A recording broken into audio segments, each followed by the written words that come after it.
I need to tell you something I've never said out loud. It's a Tuesday, almost midnight. I'm sitting in my truck at the top of my own street, headlights off, engine cooling, and I'm watching a black Mercedes S-Class pull up slow to the curb in front of my house like it belongs there.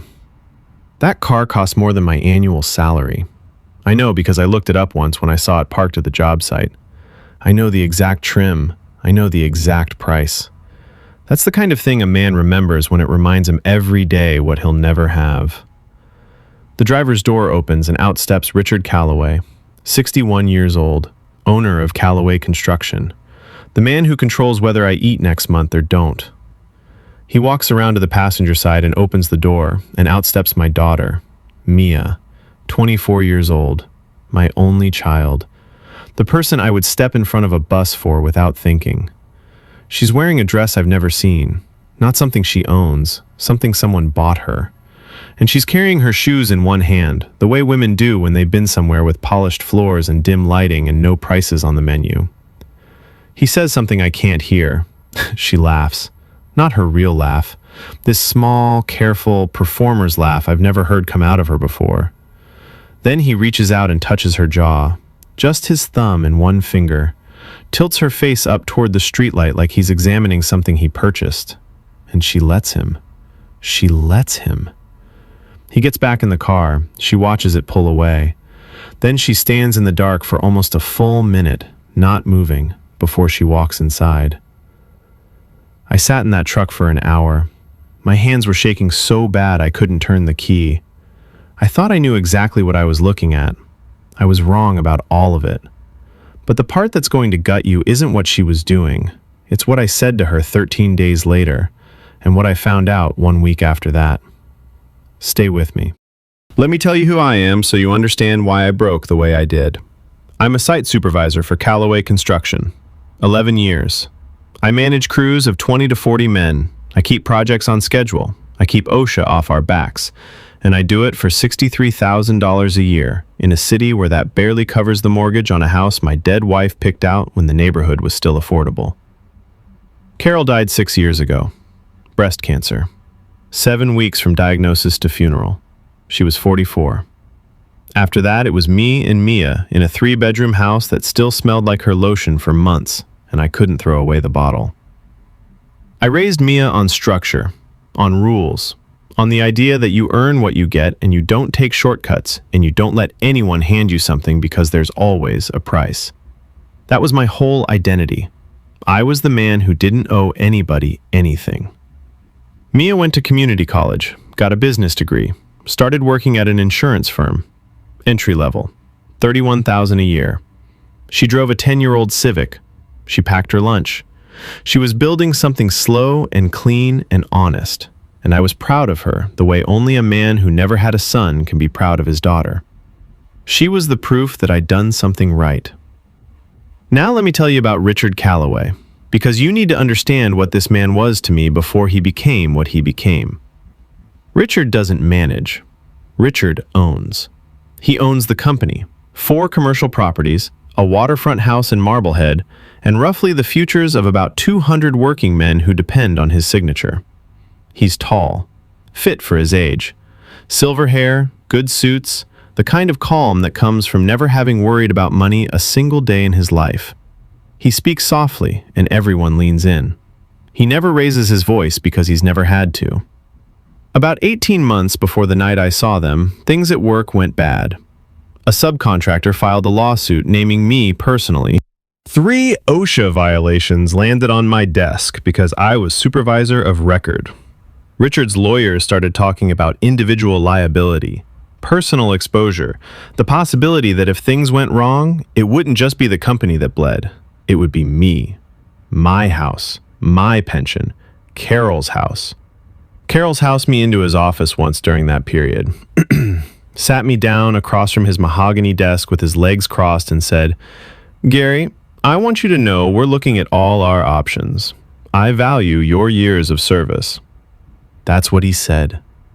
Then he let the silence do the rest. He let me sit there and understand that looking at all options included options where I was the one who got sacrificed. I drove home that night and couldn't get out of the truck for 20 minutes. I was terrified, genuinely terrified. The kind of fear that makes you small in ways you don't recover from. What I didn't know was that Mia had already seen the paperwork on my kitchen table. She'd already started doing her own research, and she'd already found out something I didn't even know yet. It was worse than I thought. Much worse. And she never told me. It started like a slow leak. You don't notice until the ceiling's already sagging. She missed a Sunday dinner, first time in 3 years. She said she wasn't feeling well. Fine. Then she missed the next one. Said she had plans with a friend. I didn't push it. Then the coat appeared. Dark camel wool, clean stitching, the kind of thing you see in a magazine and flip past because it's not for people like you. She was wearing it when she stopped by one evening. I said, "That's nice. Where'd you get it?" She said, "Outlet store." She didn't look at me when she said it. I let it go, but I clocked it. 2 weeks later, she came by to pick something up and she was wearing perfume. Mia doesn't wear perfume. Carol wore perfume. Mia wears whatever soap was on sale, but this was real. I could smell it from across the room. Something heavy, sweet, adult. Like a different woman was wearing my daughter's face. I almost said something. I didn't. Then there was the phone call. She said she was visiting her friend Kayla upstate for the weekend. I called Saturday night to check in. She answered on the 4th ring. The background was dead quiet. No music, no voices, no Kayla. Just this thick, carpeted silence. Like a hotel room. Like somewhere expensive and empty. She said, "Hey Dad, can I call you back?" And I heard a door close somewhere behind her. A heavy door, not an apartment door. I said, "Sure, honey." She never called back. Then one evening she came to help me organize some legal paperwork. The OSHA stuff, the insurance documents. She was sitting at the kitchen table, her reading glasses on, going through folders. I was making coffee. And her phone buzzed on the table between us. The screen lit up. I saw the name before she grabbed it. Richard C. Not Richard. Not some common name. Richard C. She snatched the phone so fast she knocked a pen off the table. Turned it face down. Kept her eyes on the documents. Her jaw tightened exactly 1 degree. I said, "Who was that?" She said, "Nobody. Work stuff." She doesn't work for Callaway Construction. She works at an insurance firm. I stood at the counter with my back to her and I felt something cold settle behind my ribs. I let it sit. I didn't say a word. But something shifted that night. I started watching. And the more I watched, the worse it looked. 3 weeks later, I found what I was looking for. I wish I hadn't. I'd left my tool bag at a site in the Harlow district, Richard's part of town. I drove over after work, grabbed the bag, and I was heading home when I passed Bellini's. You know the kind of restaurant. White tablecloths, candles on every table, valet parking. The kind of place where men like me don't eat, and men like Richard take women they want to impress or own. I saw them through the window. Richard, leaning forward on his elbows, blazer off, sleeves rolled, casual, comfortable, like he did this every week. And across from him, in a black dress I have never seen in my daughter's closet, was Mia. She was laughing. That same small, careful laugh I'd heard in the dark in front of my house. She tucked her hair behind her ear and leaned in when he spoke. Their table was a two-top, intimate, not a 4-person business dinner. No menus visible, wine glasses. His hand was resting on the table, palm up, and as I watched, she reached across and placed her hand in his. He closed his fingers around hers and said something that made her drop her eyes and smile. Not a real smile, a performing smile. The smile of a woman who knows what she's supposed to look like. I sat through 2 traffic light cycles without moving. Someone honked behind me. I didn't hear it. I drove home, sat in the dark in Carol's old chair, didn't turn on the lights. I kept seeing her hand in his. I kept seeing the dress. I kept calculating the cost of that dinner versus what she makes in a week, and the math didn't work, and I kept arriving at the same answer. My boss, my daughter, that dress, that restaurant, that coat, that perfume, that phone call. that name on her screen, his hand on her face in the dark in front of my house. There's a word for what I thought was happening. I didn't want to think it, but it was the only word that made the math work. A man with that much money, a girl with that little, a father who was in trouble. And suddenly, everything getting fixed while his daughter plays dress-up and laughs on cue in candlelit restaurants. I thought my daughter had sold herself to save me. Or worse, that she'd sold herself and it had nothing to do with me at all. That she just wanted the coat, the dinners, the car door opened by a man who could buy her everything I couldn't. I don't know which version made me angrier. I think it was the second one. Because the first one would have meant she loved me enough to do something terrible. And the second one meant I wasn't even part of the equation. My pride picked the version that hurt more. That's the thing about pride. It always picks the knife. The next Saturday morning, she came over like nothing was wrong. 2 coffees, her key in the door. "Hey, Dad." Same voice, same rhythm, same Saturday ritual she'd kept up since Carol died. But something was different. She had a small bruise on her wrist. Not big, the kind you could get from anything, from bumping a table, from someone gripping too hard. I looked at it. She saw me look. She pulled her sleeve down. I didn't ask about the bruise. I should have. A better man would have. But I wasn't a better man that morning. I was a man who'd been building a case for 6 weeks and had already convicted her. I turned around and leaned against the counter and I said, "How long have you been fucking Richard Calloway?" I didn't say seeing. I didn't say involved with. I used that word because I wanted it to cut. She set her coffee down slowly. She didn't flinch. She went very still, like an animal that knows the trap has closed. She said, "That's not what you think it is." I said, "I saw you at Bellini's. I saw him touch your face in front of my house. I saw his name on your phone. I'm not stupid, Mia." She said, "Dad, please." I said, "Please what? Please pretend I don't see what's happening? Please pretend my 24-year-old daughter isn't letting a 60-year-old man buy her dresses and take her to hotels?" Her face didn't change. That stillness, that terrible, practiced stillness. I said, "You know what your mother would call this?" She flinched. First time. The only time. I said, "I didn't raise a prostitute. But that's what you are, isn't it? That's what he turned you into. Or maybe he didn't turn you into anything. Maybe you walked into it with your eyes open because it was easier than earning it the way I taught you." Silence. I said, "Was it the coat? The dinners? What's the going rate, Mia? What does a man like Richard Calloway pay for a girl like you? Because I'd love to know what my daughter is worth per hour to the man who signs my checks." I watched something die behind her eyes.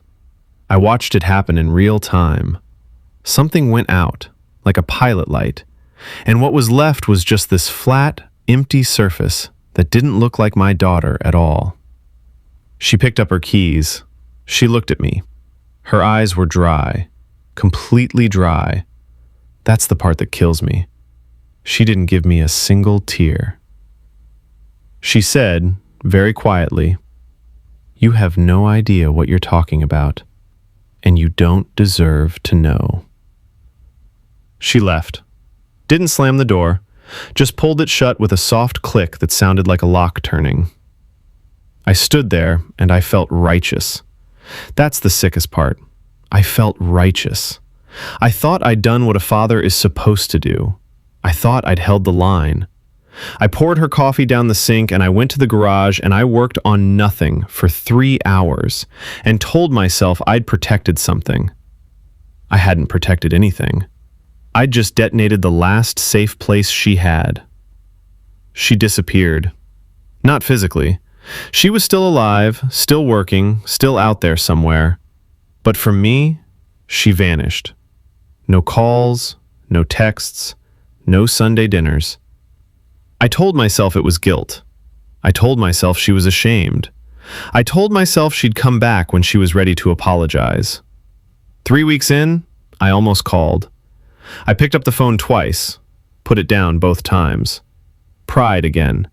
My architect pride. The structural, load-bearing wall of my entire personality. I couldn't be the one to reach out because that would mean I was wrong, and I had built my whole case so carefully that being wrong wasn't structurally possible. Meanwhile, something strange was happening at work. The lawsuit, the one that had my name on it, the one that could have taken my house, got quietly dismissed. I found out from Richard's lawyer, a sharp woman named Patel, who called me into a conference room, handed me a one-page summary, and said, "Your personal liability has been fully resolved. You're clear." I asked how. She said it was a private settlement. I asked who settled. She said she couldn't disclose that. I was too relieved to push. Then I got a raise. Not a cost of living bump, a real raise. $14,000. I stared at the letter in my truck for 10 minutes. I hadn't done anything to earn it. If anything, my work had suffered during the months of stress. But there it was. Then the OSHA violations. All three, all with my name, were reclassified, downgraded, absorbed at the corporate level. No fines, no marks on my record, gone. One by one, every threat that had been crushing me for a year and a half just dissolved. Like someone had gone behind the scenes and systematically removed every mine from the field. I told myself it was the company protecting itself. I told myself I'd gotten lucky. Then something happened that I can't explain away. Richard called me into his office. Just me. He was sitting behind his desk in his charcoal suit, and he looked at me with this expression I'd never seen on him before. Almost satisfied, like a man looking at a finished project. He said, "Gary, I want you to know that your position here is secure. Long-term.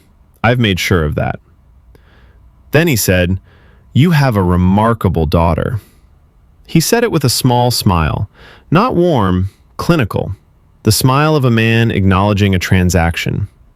My stomach dropped. I didn't know why. I said, "Thank you, sir." He shook my hand. His grip was firm, dry, deliberate.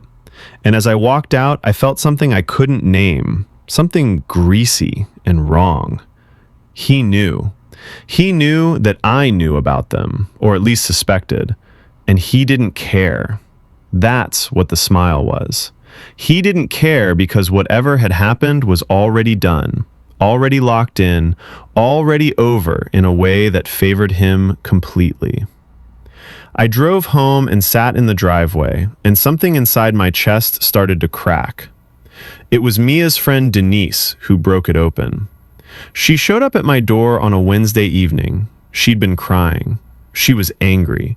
Not at me specifically, but at everything, the whole situation, the weight of carrying someone else's secret for too long. She stood in my doorway and said, "I'm going to tell you what actually happened, and you're going to stand there and listen, and you are not going to interrupt me, or I swear to God I will leave, and you'll never hear this from anyone." I nodded. She told me that 8 months before I ever saw them together, Mia had come across the legal documents on my kitchen table. The OSHA filings, the lawsuit papers, the personal liability estimates. She told me Mia had spent 2 weeks researching what those documents meant, because she has a business degree and she's sharper than I ever gave her credit for, and had realized something I hadn't fully grasped yet. I wasn't just at risk of losing the house. I was at risk of personal bankruptcy. The subcontractor's lawsuit had a damages claim that, if it went to trial and went badly, could have wiped out everything. The house, the pension, Carol's life insurance money, everything my wife and I had built over 25 years. And the only person who could make it go away was Richard Calloway. Denise said Mia had approached Richard directly, not through the company, not through HR. She'd found his personal email through a contact at the firm she worked at, and she'd written him a letter. A professional, carefully worded letter, asking for a meeting to discuss her father's legal situation. He agreed. Of course he agreed. Denise stopped. She looked at me with something between fury and pity. she said. The first meeting was just a meeting, Gary. She wore a blouse and slacks, and she brought a folder of research, and she asked him to intervene. She was professional. She was prepared. She was 24 years old, and she was trying to save her father's life. I said, "And then?" Denise said, "And then he told her the price." I couldn't speak.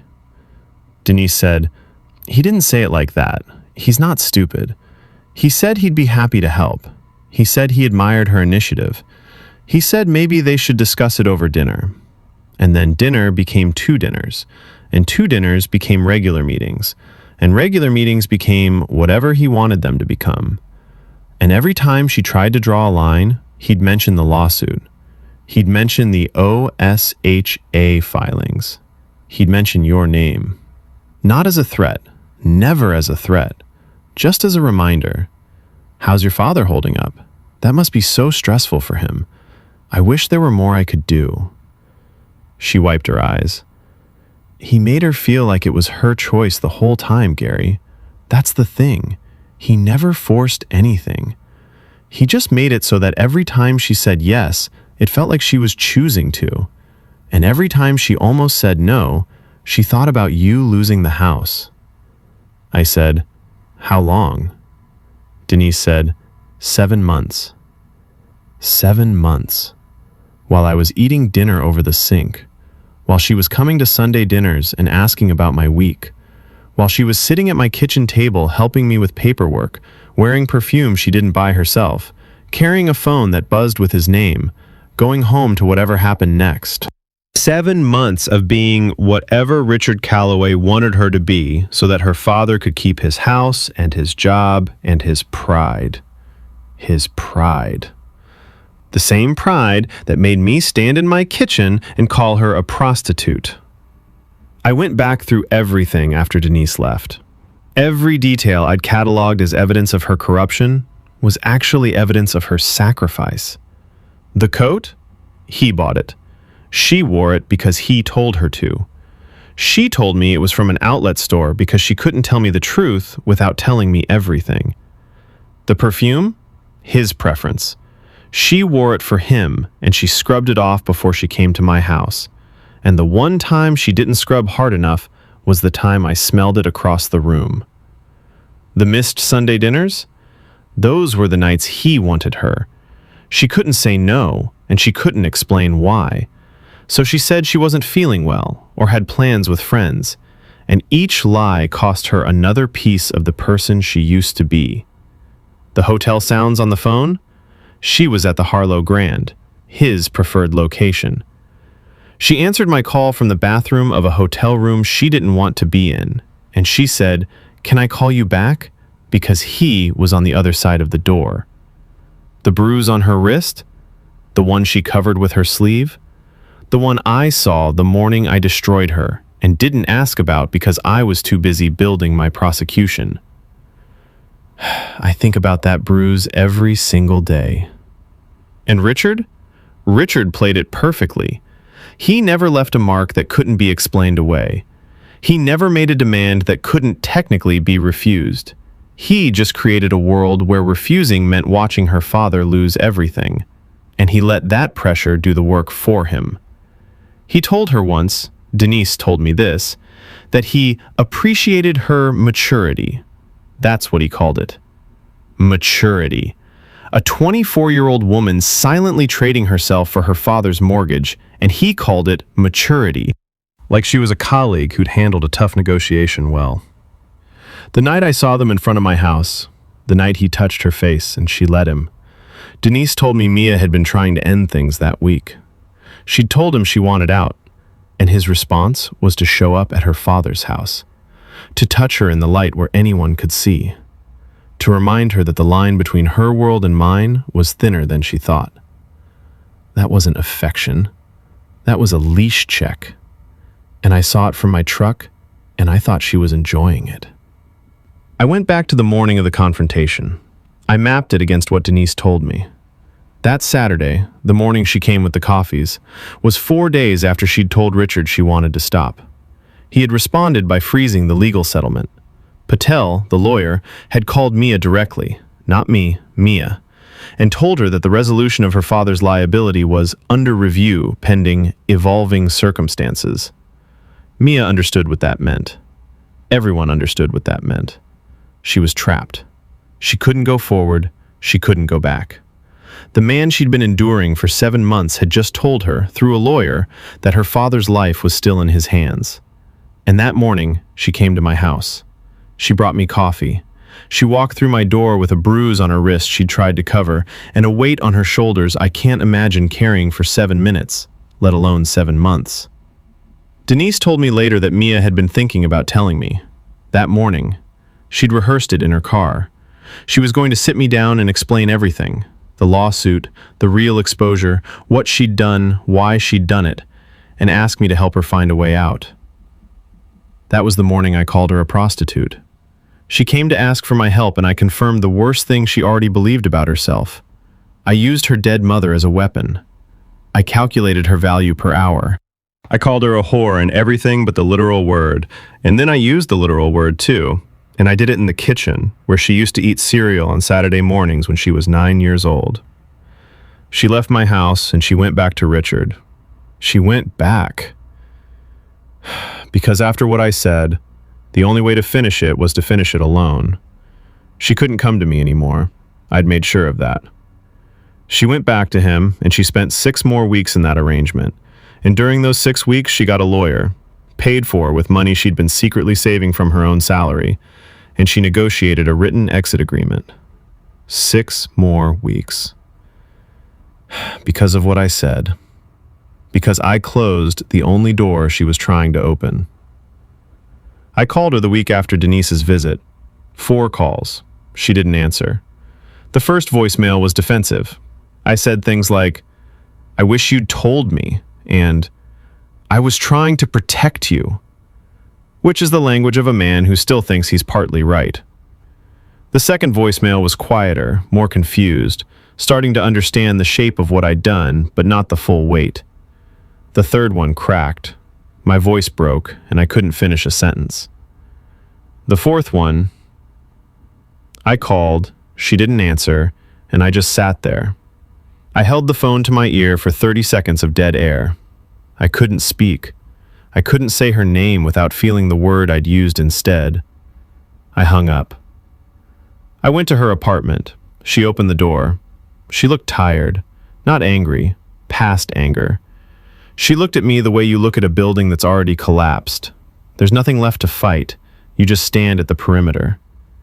I tried to apologize. I started by explaining what I'd thought, which was wrong, and she stopped me. She said, "I don't need you to explain what you thought you saw. I need you to sit with what I said." I said, "I know. I'm sorry." She said, "I know you are." And that was it. She didn't throw it back at me.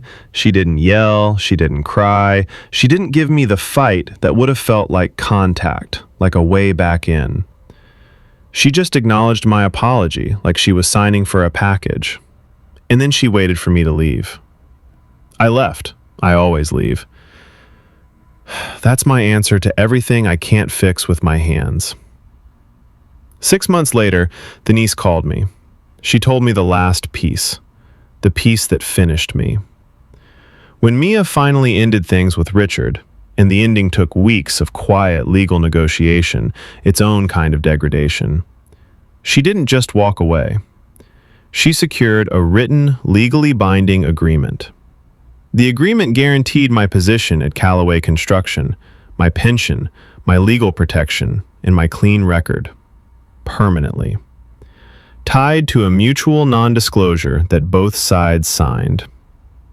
Richard's lawyers reviewed it. Mia's lawyer, a woman she'd found herself, paid for herself, made sure it was airtight. She traded her silence for my security, her story for my stability. Everything that happened, everything she endured, locked in a vault of paperwork that neither side will ever open. But that's not the part that destroyed me. Denise told me that the agreement included a clause, Mia's idea, that if Richard ever retaliated against me for any reason, The NDA would void, and Mia would be free to disclose everything. She built a dead man's switch into the document, a permanent protection that only works as long as nobody talks, which means she can never tell anyone what happened to her, not fully, not publicly, not in a way that lets her be free of it. Because if she does, the protection collapses, and I'm exposed again. She locked herself in a cage to keep me safe, and the lock only holds if she stays quiet forever. And here's the thing that wakes me up at 3 in the morning. I found out, not from Denise, from an old billing statement Mia accidentally left at my house months later, that the lawyer she hired, she'd been paying for that lawyer since week 3 of the arrangement, since almost the very beginning. She went into that arrangement already planning her exit. She endured 7 months of Richard Calloway while simultaneously building the legal structure that would end it and protect me permanently. She was never lost. She was never naive. She was executing a strategy the entire time. At 24 years old, alone, with no one helping her, while her father ate dinner over the sink and felt sorry for himself. And when she finally came to tell me, the one morning she almost trusted me enough to let me in, I called her a prostitute in her dead mother's kitchen. Everyone in my life still thinks she dated a rich older man for a while and it didn't work out. That's the version. That's what people believe. Some of them feel sorry for her. Some of them don't. A woman at my church said to me once, "Well, at least she came to her senses." And I had to leave the room because I almost put my fist through the wall. She didn't come to her senses. She was the only person in this story who ever had any sense. She was the sharpest, bravest, most strategic person in the room from the very beginning, and nobody, not me, not Richard, not anyone, saw it until it was over. And she can never tell anyone. And I can never tell anyone. Because the cage she built only works from the inside. We talk now. Some Sundays she comes by. She brings coffee. She sits across from me at the kitchen table and we discuss ordinary things. Her job, the weather, something she watched, something I fixed. She is gentle with me, patient, careful, like she's handling something breakable. And that carefulness is the thing that cuts deepest, because it tells me she's already decided what I am. She's decided I'm the man who couldn't handle the truth, and she's adjusted her entire relationship with me around that assessment. And she's probably right. There's a distance now. It's exact. It's measured. She knows the precise number of inches to sit from me to feel close without being reachable. I know because I built that distance with my own mouth. And she reinforced it with silence, because silence is the only material she has left. I want to tell you I've made peace with it. I haven't. I want to tell you I've earned something back. I haven't. She says she's forgiven me, and I believe she means it. And I also believe that forgiveness and restoration are two completely different things, and she handed me one and kept the other locked away where I can't reach it. I get to keep the house. I get to keep the pension. I get to keep the job. I get to keep everything she bled for. And she gets to carry it alone, quietly, forever. Because the architecture of her sacrifice requires her silence and my comfort, and there is nothing I can do to change that math. I ask you this because I have nowhere else to put it. If your daughter walked through fire to save your life, and you spat in her face while she was still burning, and then she finished the walk anyway, and handed you the keys, and smiled at you on Sundays like the burns don't hurt, do you ever get to call yourself a good father again? Even if she says the word? Even if she brings the coffee? Even if she sits across from you and pretends the distance isn't there? She saved everything I have. She saved my house, my career, my future, my pride. And the one thing she couldn't save, the one thing that was too broken before she even started, was the man she did it all for. I need you to be honest in the comments. Should she have told me the truth from the beginning, Or was she right that I couldn't handle it? Can a man ever come back from the words I used? And tell me straight, what Richard did, was that predatory? Or was it a transaction between adults? Because I've asked myself those three questions every day for 2 years, and I still don't have a clean answer for any of them. And one more thing, the silence she's locked in, the cage she built to protect me. Is it my job to break it open, even if breaking it destroys everything she built? Because some nights, I think the most loving thing I could do is blow the whole thing up so she can finally be free. And then I think, that's just my pride talking again. Wanting to be the one who saves her, when she was never the one who needed saving.